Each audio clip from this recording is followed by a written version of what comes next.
ॐ पितृष्ट अष्टारौ अरातयो निशत रक्षो निष्पता आरत उर्वन्ति वक्ष्यमि। नमस्ते जी, वैदिक राष्ट्र में आपका स्वागत है।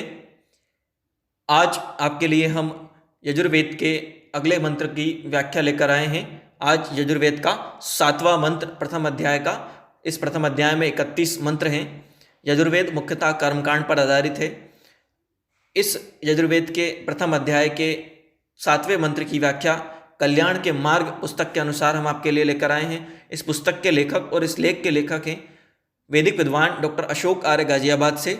आज यह लेख आपके लिए प्रस्तुत है। तप से मेरा हृदय विशाल हो, मैं अपनी राक्षसी आदतों को छोड़कर दानशील बनूं, सदा तप करता रहूं, इस तप से अपनी इन बुराइयों को जलाकर राख कर अपने हृदय को विशाल करूं। इस भावना से यह उपदेश इस मंत्र में किया गया है। आगे बढ़ने से पहले आपको मैं बता दूं कि वैदिक राष्ट्र लगातार आपके लिए वेद सिद्धांतों से जुड़े हुए विषय लेकर आता है। इसीलिए हमारा आपसे निवेदन है कि वेद प्रचार के इस कार्य में हमारा सहयोग दें। वैदिक राष्ट्र को लाइक करें, शेयर करें, अपने मित्रों के साथ सब्सक्राइब करें। आइए, मंत्र इस प्रकार है। ॐ पितृष्ट अरातयो निशत रक्षतो निशत अरातय उर्वन्ति क्षमेमहि।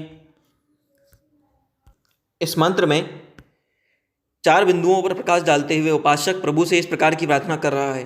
प्रथम, राक्षसी प्रवृत्तियों का नाश हो। राक्षसी प्रवृत्तियां प्रत्येक व्यक्ति को अपनी ओर खींचती हैं। यह प्रवृत्तियां बहुत खतरनाक होती हैं।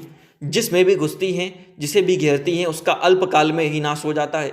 उसका अपना ही नाश नहीं होता, जो इसके आसपास होते हैं, जो इसके परिजन व मित्र होते हैं, वह भी कहला कलेश में फंसकर नष्ट हो जाते हैं। इसीलिए प्रभु से इस प्रार्थना के माध्यम से यह विनती की गई है कि प्रभु, यह जो राक्षसी प्रवृत्तियां हैं ना, यह मेरे अंदर ना घुसने पावे। आपकी सहायता से मैं इन्हें जलाकर नष्ट कर दूं, इन्हें अपने अंदर प्रवेश ना करने दूं।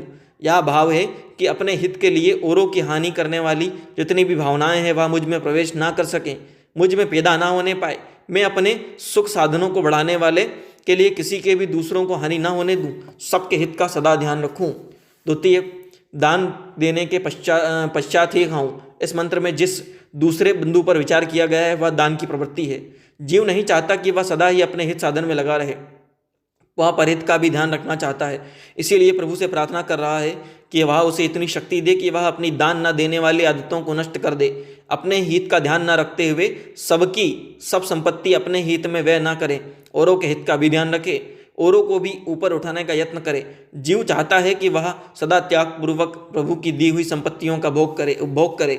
इसके लिए वह अपने जीवन को यज्ञमय बनाने की इच्छा रखता है। जिस प्रकार यज्ञ में डाला पदार्थ दूर दूर तक ना जाने कितने लोगों को दूर दूर तक जाकर किस किस प्रकार का हित करता है, उसी प्रकार जीव भी चाहता है कि उसके द्वारा किस किस प्रकार का हित हुआ है इसका उसे पता ही ना चले।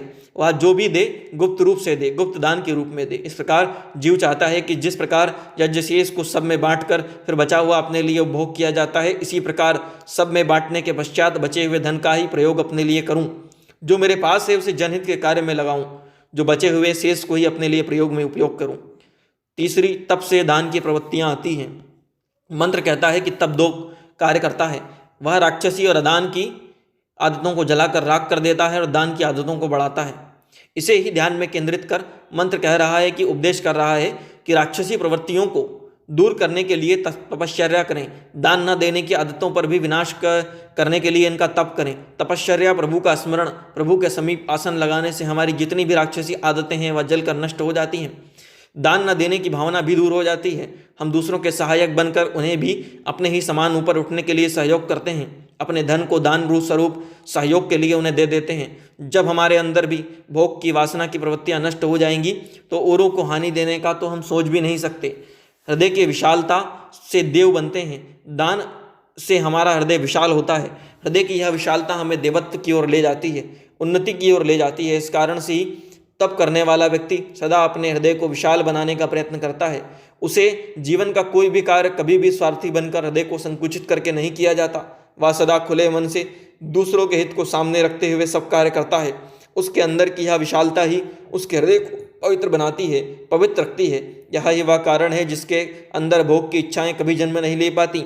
जब हम अपने से पहले दूसरों का हित चाहते हैं तो हम पवित्र हो जाते हैं तथा ऐसा व्यक्ति ही मानवत्व के ऊपर उठकर देव बनता है। अतः हम भी देव अर्थात दूसरों को कुछ देने वाले बने। ओम।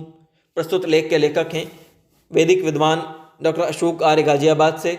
यह लेख कल्याण के मार्ग पुस्तक से लिया गया है, जिसके लेखक भी वैदिक विद्वान डॉक्टर अशोक आर्य गाजियाबाद से हैं। यह पुस्तक आप हमसे संपर्क करके मंगवा भी सकते हैं। वैदिक सिद्धांतों से जुड़े विषयों को जानने के लिए वैदिक राष्ट्र यूट्यूब चैनल को लाइक करें, शेयर करें, सब्सक्राइब करें, बेल आइकॉन की घंटी को दबा दें। अपने कीमती सुझाव कमेंट करना ना भूलें। धन्यवाद।